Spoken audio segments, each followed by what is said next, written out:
Buenos días, tardes o noches. En esta presentación voy a hablar de los pilares angulares de la toxicología.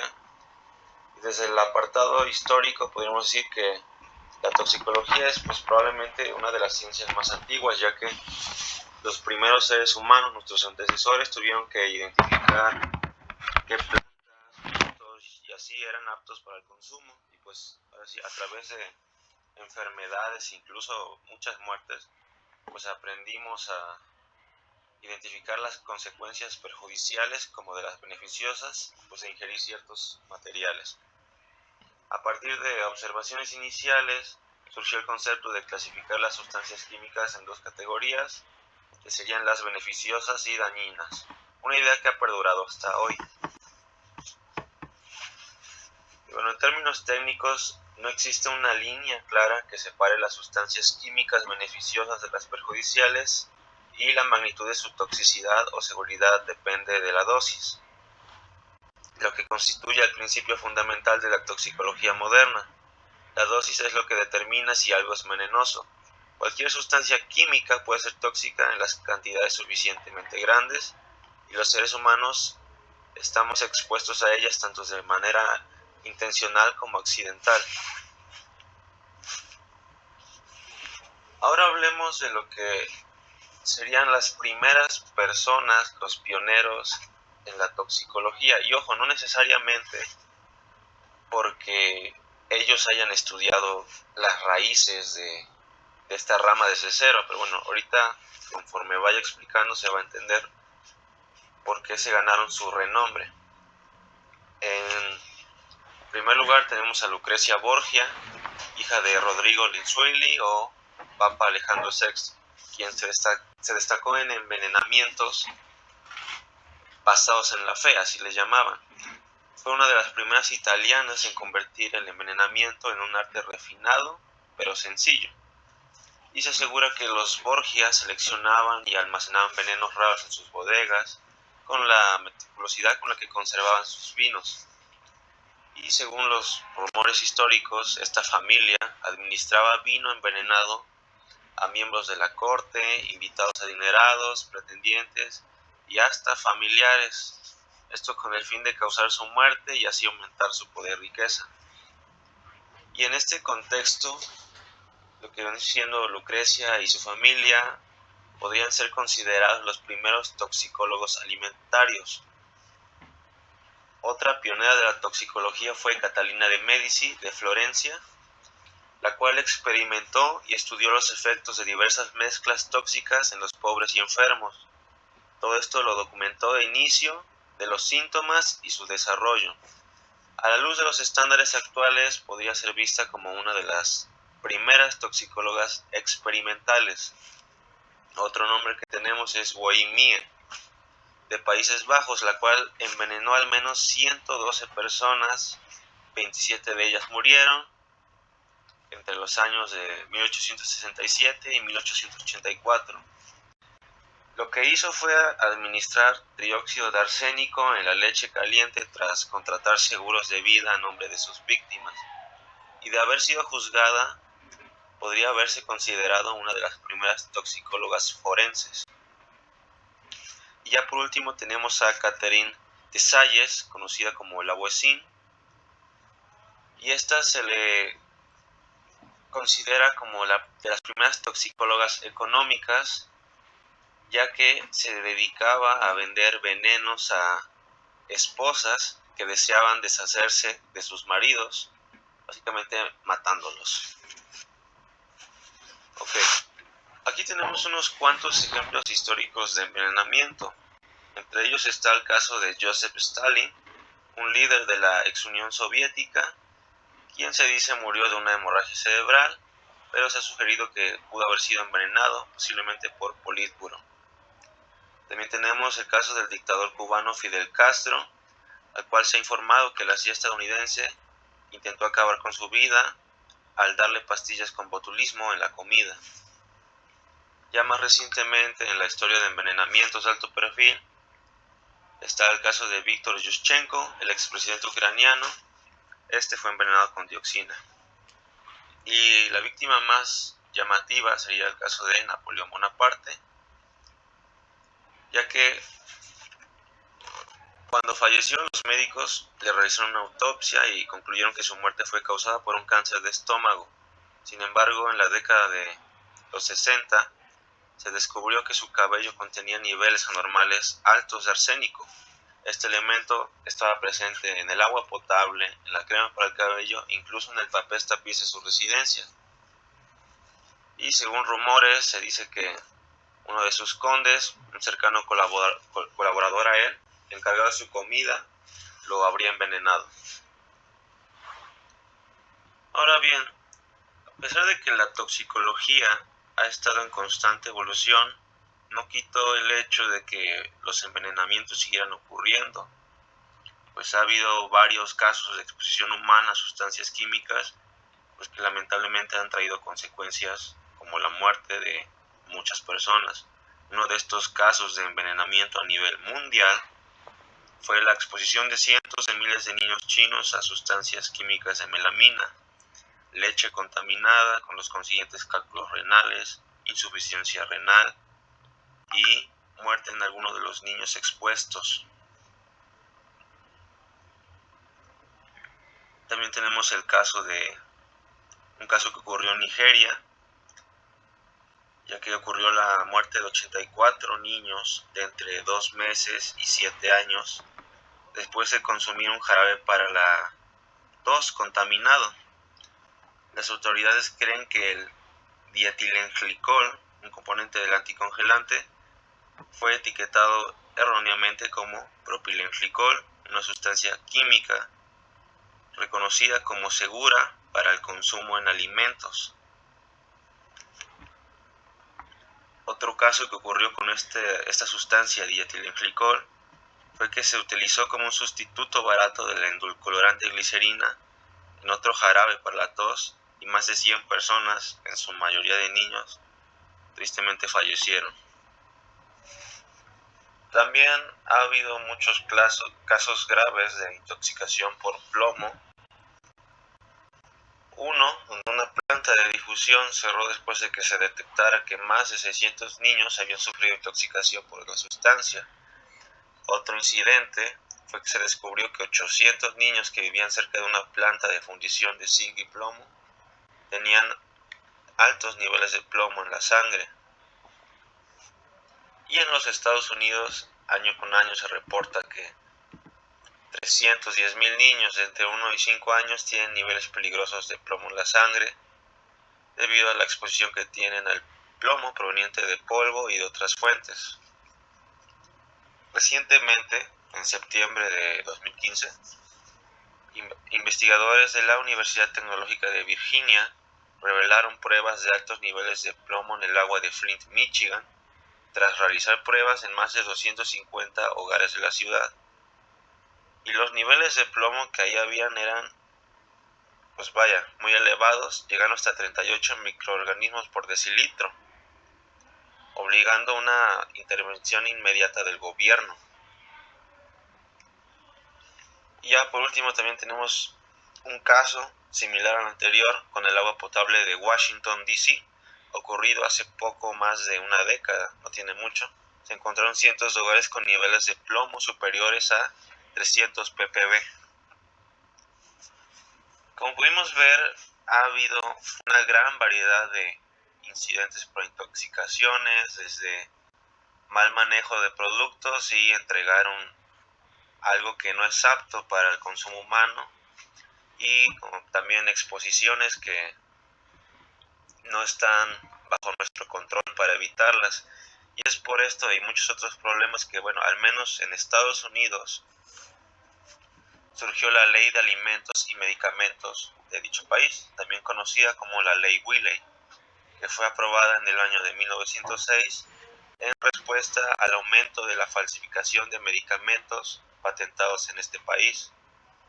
Lo que hacían los falsificadores era importar botellas vacías, después llenarla con brebajes falsos y colocarle etiquetas de empresas europeas de mucho prestigio para fintar a la gente. Ahora bien, Harvey Wiley, quien era un químico del Departamento de Agricultura de los Estados Unidos, fue un defensor clave de esta ley y su trabajo llevó a que la ley fuera apodada como él se llama, Ley Wiley. Este sujeto también fue conocido como el químico cruzado y el padre de la ley. Y lo que hacía su departamento era verificar la autenticidad de los alimentos y medicamentos, detectando adulteraciones y etiquetado incorrecto. Y utilizó todos sus poderes para tomar medidas contra los fabricantes de alimentos que utilizaban sustancias no permitidas. Y a medida que la ley se aplicaba, la Oficina de Química fue sometida a pruebas judiciales que defendieron y establecieron los estándares para demostrar fraude. Ya en el año de 1927, la Oficina Química se reorganizó y pasó a formar parte de una nueva agencia dentro de la USDA. En 1930, esta agencia cambió su nombre a la Administración de Alimentos y Medicamentos. Bien, ya vimos de la historia, quiénes fueron los pioneros y muchos casos graves que han ocurrido alrededor de la toxicología. ¿Pero qué es? Primero hay que saber quién fue el fundador de esta, el cual es nada menos que Paracelso, un médico y alquimista del Renacimiento, al cual se le atribuye la famosa premisa de que todas las cosas son veneno y nada existe sin veneno. Solo la dosis permite que algo no sea venenoso. En otras palabras, pues la toxicidad de una sustancia va a depender de sus dosis. Es un concepto clave actual en la toxicología moderna. La famosa frase, la dosis crea al veneno. Ahora sí, en el pasado, el enfoque que tomaba la toxicología estaba en la capacidad inherente de una sustancia para causar daño. Hoy en día es lo contrario. Se enfoca más en la seguridad y en comprender cómo las sustancias químicas interactúan a nivel molecular y celular. También se menciona que tiene dos áreas principales: la de identificación de peligros, evaluar si la sustancia es segura, y la evaluación de dosis-respuesta, o sea, determinar a qué concentración una sustancia es segura o no. También hay que resaltar que lo que es la toxicología tiene un impacto directo en nuestra vida cotidiana, ya que su objetivo es garantizarnos entornos de trabajo seguros y la seguridad de los productos que usamos, tanto en su uso correcto como en los posibles usos indebidos. También existe una rama de la toxicología llamada ecotoxicología, la cual, en vez de la anterior, que se centra en el impacto de las sustancias químicas en el cuerpo humano, esta lo centra en qué impacto tienen en el medio ambiente, como el aire, el agua, el suelo y la vida silvestre. Esta área nos va a proporcionar información sobre los efectos de las exposiciones químicas en la salud humana y el ambiente. ¿Y esto de qué nos va a servir? Pues en la toma de decisiones y la limpieza de sitios contaminados.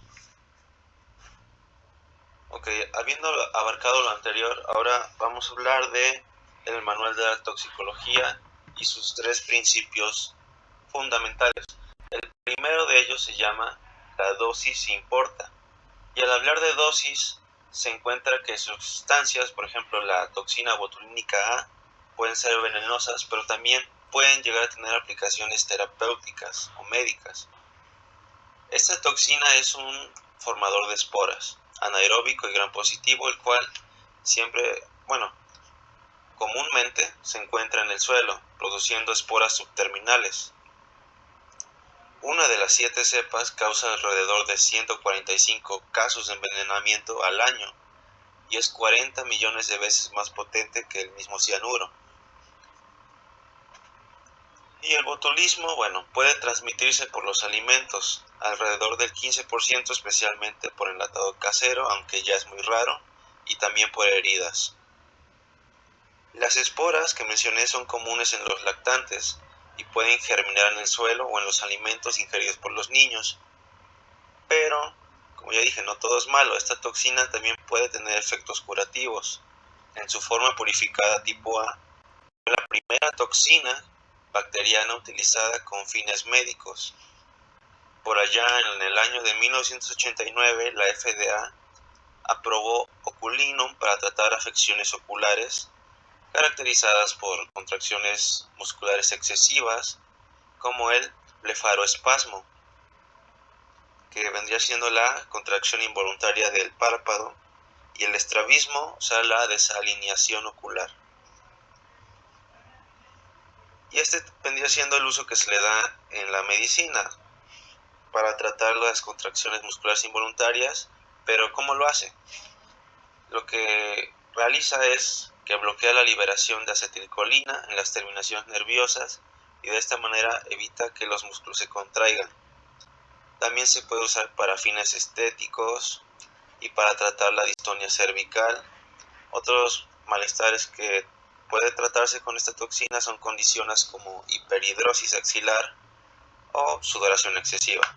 También la calasia, la incapacidad del esfínter esovágico inferior para relajarse, neuropatías, migrañas, trastornos de dolor de cabeza, vejiga hiperactiva e hiperplasia prostática benigna. Bien, lo vuelvo a recalcar, la dosis sí es importante, pero al igual de importante es también el momento de administración de un fármaco. Esto va a ser crucial para determinar el efecto que pueda causar. Un ejemplo claro de esto es la talidomida. En dosis altas, como 100 miligramos por kilogramo o más, la talidomida puede ser peligrosa, pero en dosis controladas y en el momento adecuado tiene aplicaciones terapéuticas. Originalmente fue desarrollada en la década de los 50 para tratar el insomnio y las náuseas matutinas. La talidomida fue retirada del mercado ya que presentó efectos teratogénicos, o sea, causaba malformaciones en los fetos. Pero ya más tarde se descubrió su efectividad en el tratamiento de enfermedades como el mieloma múltiple y el eritema nodoso leproso, y fue aprobada por la FDA para estos usos, además de que ha demostrado cierto éxito en el tratamiento de diversas condiciones como sería el sarcoma de Kaposi, lupus y artritis reumatoide. Incluso en estudios de laboratorio, la talidomida ha demostrado inhibir el crecimiento del VIH. Esto resalta cómo, a pesar de sus riesgos cuando no se usa adecuadamente, la talidomida tiene aplicaciones médicas valiosas cuando se administra correctamente, y esto aplica a muchos otros más fármacos. Ya para finalizar este primer principio, hemos podido observar que las interacciones entre sustancias químicas y los sistemas biológicos siguen una muy marcada relación dosis-respuesta. Y bueno, ya lo expliqué, significa que toxicidad de una sustancia dependerá de la cantidad. Ok. Pero ¿cómo se mide dicha relación? Esto se hace observando cómo cambia la gravedad del efecto con la dosis, lo que se conoce como la relación dosis-efecto. Además, el cambio a nivel de la población se refiere a la proporción de individuos que responden a una dosis específica, ya que las personas tienen diferentes sensibilidades. Por eso existen distintas relaciones dosis-respuesta para diversos efectos, y la forma de la curva dosis-respuesta proporciona información sobre la variabilidad en la población y la toxicidad de una sustancia.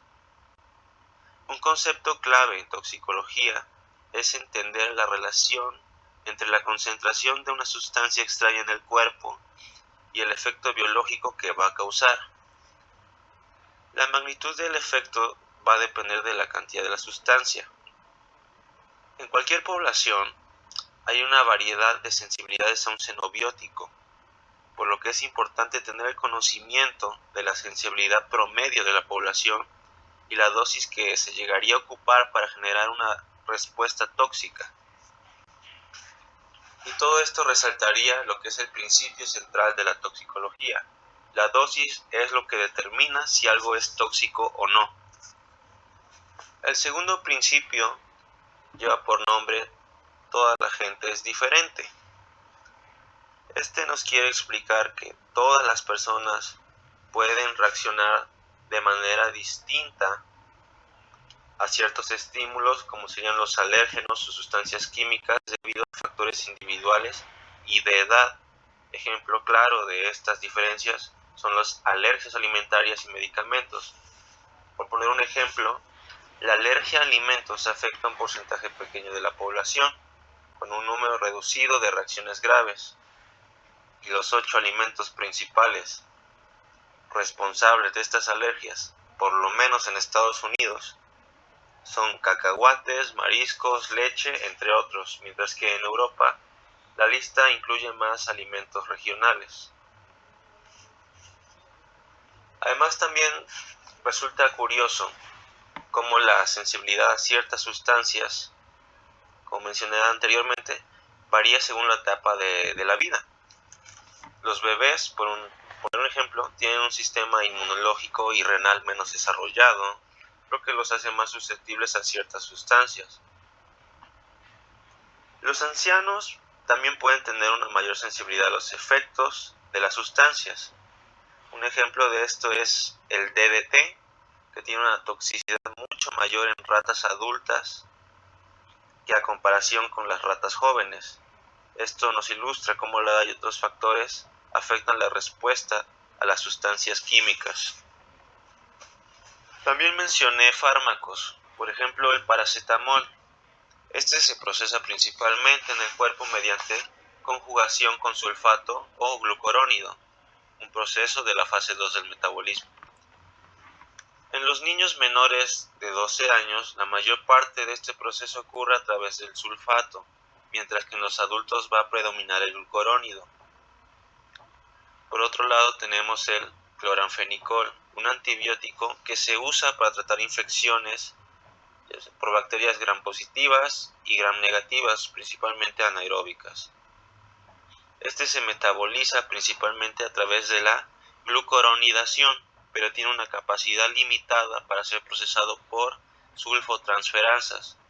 Debido a esto, el cloranfenicol es extremadamente tóxico para recién nacidos, quienes por obviedad sabemos que no están desarrollados, no cuentan con los mecanismos de metabolismo necesarios, y esto va a ocasionar el síndrome del bebé gris, el cual es una condición grave que incluye síntomas como dificultad para respirar, cianosis, coloración azulada en la piel, acidosis metabólica y colapso circulatorio, que todo esto se traduce a una muerte segura. Como observamos, cada persona es diferente, cada persona son reacciones distintas. Pero ¿qué es lo que nos diferencia? Entre personas, tanto en apariencia como en comportamiento, se deben en gran medida a la composición genética individual, especialmente a los polimorfismos genéticos. ¿Qué son estos? Son variaciones genéticas que se encuentran en al menos el 1% de una población y son responsables de la diversidad entre las personas.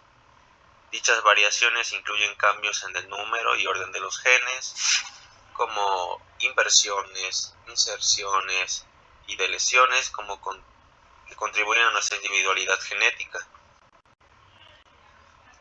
También está presente el complejo mayor de histocompatibilidad, el cual es un grupo de genes que juega un papel fundamental en el sistema inmunológico, la autoinmunidad y la reproducción. Estos genes van a codificar proteínas, las cuales se expresan en las superficies de la célula y permiten al sistema inmunológico identificar células propias y ajenas como los patógenos, lo que nos va a ayudar a defender nuestro cuerpo. Algunos ejemplos de polimorfismos en seres humanos incluyen los grupos sanguíneos, el A, B, O, el factor RH y variantes en el sistema inmunológico. También las enzimas que participan en el metabolismo. Dichos polimorfismos también afectan nuestra biología y cómo respondemos a factores como infecciones, enfermedades autoinmunes y tratamientos médicos. Aquí también entra el tema de las variantes genéticas alélicas, específicamente de una enzima llamada aldehído deshidrogenasa 2. Esta se encarga de afectar la capacidad de nuestro cuerpo para eliminar acetaldehído y otros compuestos relacionados. Y dicha deshidrogenasa tiene 3 variantes y se presentan de la siguiente manera. La primera sería la homocigotas. Estas personas no tienen actividad de la enzima, lo que quiere decir que su cuerpo no va a poder eliminar adecuadamente el acetaldehído. Después siguen las heterocigotas. Estas personas, si bien van a tener la actividad enzimática, va a ser a un nivel intermedio, es decir, la capacidad reducida para eliminar acetaldehído en comparación con las personas con el tipo de gen predominante. Y el último es el conocido como tipo salvaje. Son las personas con la actividad enzimática normal y pueden eliminar el acetaldehído de manera eficiente. También estos polimorfismos se asocian con una acumulación más alta de acetaldehído después de beber alcohol, lo que nos provoca síntomas inmediatos como el conocido síndrome de foco, que es enrojecimiento y malestar. Además, dicha acumulación del acetaldehído nos va a ocasionar el riesgo de desarrollar cáncer a largo plazo. Y bueno, finalmente se señala que la variante genética que no tiene actividad enzimática es poco frecuente. Siguiendo con el tema de enfermedades genéticas y de qué es lo que nos diferencia, acá tenemos a un trastorno llamado fenilcetonuria clásica o PKU.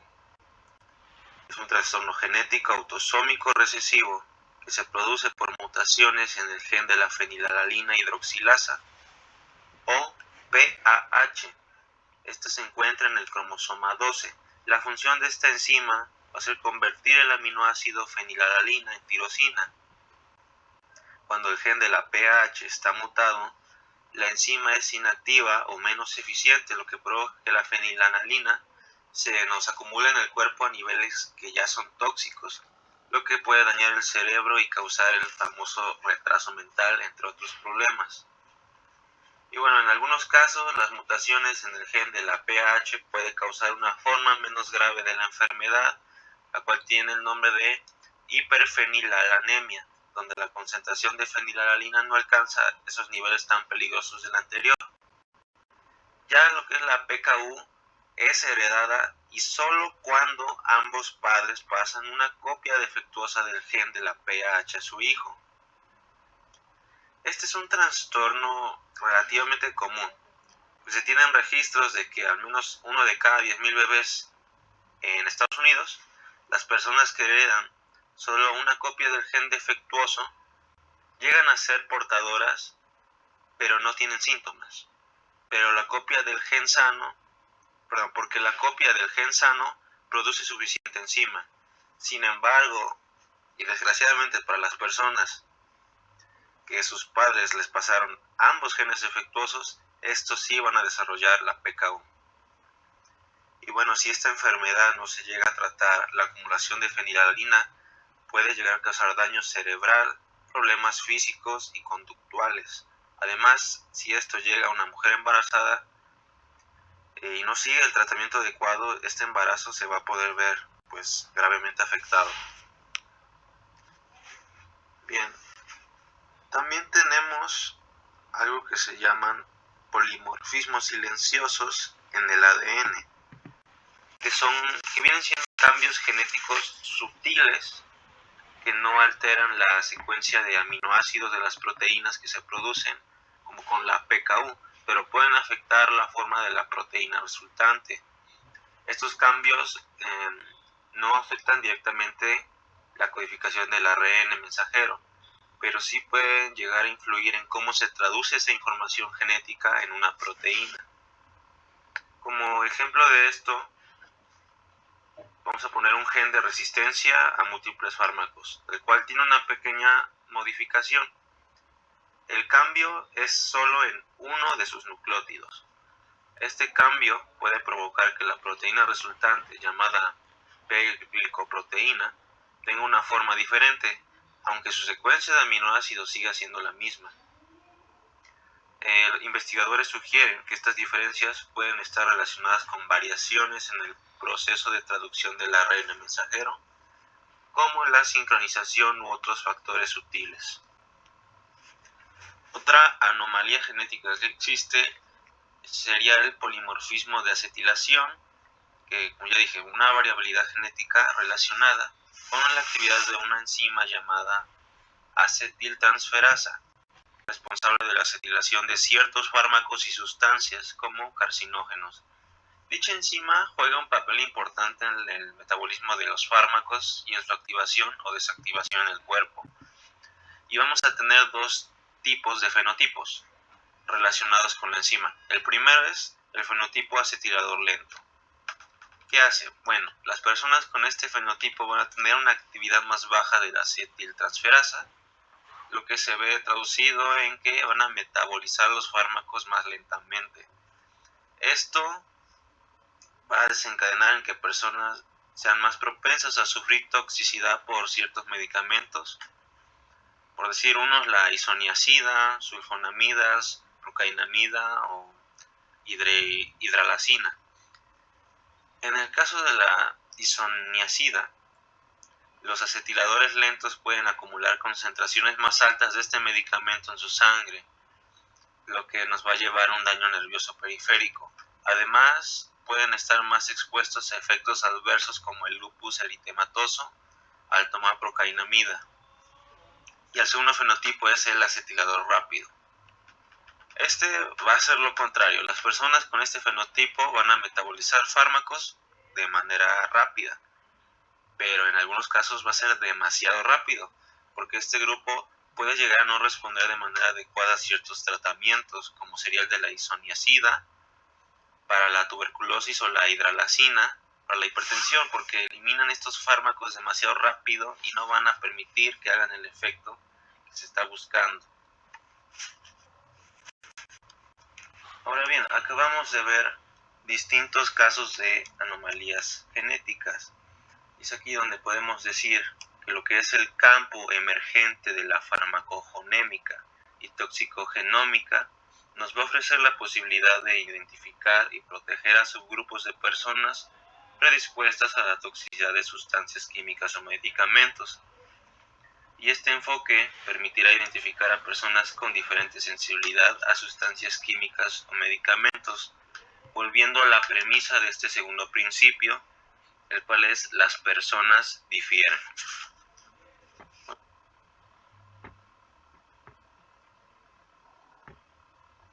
Muy buenos días, tardes o noches. En esta presentación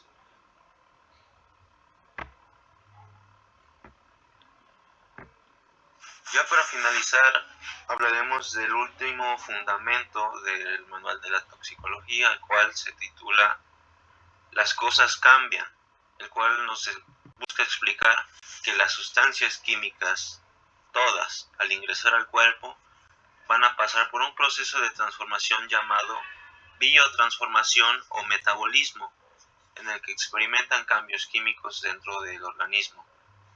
Y como ejemplo histórico de este proceso, tenemos el caso de Cleopatra, quien utilizaba trementina para hacer que su orina oliera bonito. Esto ocurre porque los terpenos presentes en la trementina se convierten metabólicamente en diononas, que son los compuestos responsables del olor resultante. Y en el cuerpo existen enzimas que aceleran las reacciones químicas necesarias para el metabolismo de diversas sustancias. Dicho proceso implica que una sustancia química puede ser modificada a medida que atraviesa el organismo y lo que finalmente se excreta. Como ejemplo tenemos la orina o las heces. No siempre es lo mismo que entró en el cuerpo originalmente. Además, el organismo que está expuesto a la sustancia química juega un papel fundamental en cómo la sustancia puede o no ser tóxica, ya que el metabolismo de la sustancia puede alterarla de manera que sus efectos varíen. En resumen, la biotransformación va a ser crucial para determinar el resultado final de la exposición a una sustancia química en términos de toxicidad. Ahora, dejando de lado lo anterior, centrémonos más en el concepto de la biotransformación. Esta se va a encargar básicamente de reducir la capacidad para causar daño de las sustancias químicas que ingresen al cuerpo. La biotransformación también hace que las moléculas sean más polares, a menudo más ácidas y por lo tanto más solubles en agua. Esto va a facilitar su eliminación del cuerpo, principalmente a través de la orina, por los riñones o la bilis en el hígado. Un ejemplo sería la epóxido hidrolasa. Esta es una enzima que convierte el óxido de etileno, una sustancia tóxica, en etilenglicol, una sustancia no tan tóxica. Sin embargo, en algunos casos este proceso puede salir mal y activar una sustancia química y hacerla todavía más peligrosa de lo que ya es. Ejemplo de esto tenemos el cloroformo, que puede convertirse en fosgeno, un gas altamente tóxico y peligroso. Y en pocas palabras, la biotransformación generalmente ayudará al cuerpo a neutralizar y eliminar sustancias tóxicas, pero en otros casos las va a empeorar. Y ya para cerrar, en resumen, de estos 3 axiomas del manual de la toxicología, las personas difieren, la dosis importa y las cosas cambian, nos ayudan a explicar por qué los humanos responden de maneras variadas y a menudo impredecibles a un ataque químico común. Eso sería todo de mi parte. Que tengan un excelente día. Ya para finalizar, hablaremos